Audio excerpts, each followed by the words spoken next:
ప్రభుత్వ డిగ్రీ మరియు junior college అలాగే కాకతీయ స్కూల్కి ఆనుకొని ఉన్నటువంటి కేవలం 90 మీటర్ల పరిధిలో ఉన్నటువంటి కృష్ణా వైన్స్ని వెంటనే తొలగించాలని చెప్పి భారతీయ జనతా పార్టీ జమ్మికుంట పట్టణ శాఖ ఆధ్వర్యంలో ఇలా జమ్మికుంట ఎక్సైజ్ సిఐ గారికి వినతి పత్రం ఇచ్చి మేము డిమాండ్ చేయడం జరుగుతుంది.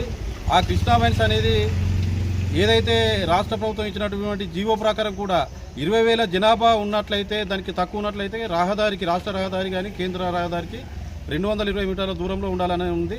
మనది జమ్మికుంట మున్సిపాలిటీ పరిధిలో దగ్గర 50,000 జనాభా పాపులేషన్ ఉంటుంది కాబట్టి దాన్ని పరిగణ తీసుకొని ఎక్సైజ్ సిఐ గారు కానీ కలెక్టర్ గారు కానీ ఆర్డీఓ కానీ ఎంఆర్ఓ మున్సిపల్ కమిషనర్ గారి దీన్ని వెంటనే చర్య తీసుకొని ఆ షాపుని వేరే చోటుకు తరలించి డిగ్రీ విద్యార్థులు కానీ జూనియర్ విద్యార్థులు కాలేజీకి పోయి వస్తుంటే మధ్యాహ్నం పూట వాళ్ళని వేధించడం జరుగుతుందని చెప్పి కాలేజీ విద్యార్థులు మా దృష్టికి తీసుకురావడం జరిగింది.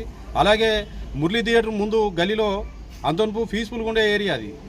మహిళా భక్తులు అక్కడ చాలామంది ఎక్కువ వైశ్యాస్ ఉంటారు. వాళ్ళు గుడికి గీతా మందిర్ కానీ కన్యక పరమేశ్వర టెంపుల్కి వెళ్ళే దారిలో పీస్ఫుల్గా ఉండేటువంటిది ఇప్పుడు తాగి వాళ్ళు సాయంత్రం పూట ఎక్కువ భజనలు చేసుకోవడానికి వెళ్తుంటారు. వచ్చేటప్పుడు ఆ మహిళల్ని కామెంట్ చేస్తున్నారని చెప్పి ఆ మహిళలు చాలా రోజులుగా మా దృష్టికి తీసుకొస్తే ఇప్పుడు దగ్గర నెల రోజుల తర్వాత మేము దీనికి ముందుకు రావడం జరిగింది. కాబట్టి ఇప్పటికైనా ప్రభుత్వాధికారులు వెంటనే స్పందించి కృష్ణా వైన్స్ని వేరే చోటుకి తరలించాలి.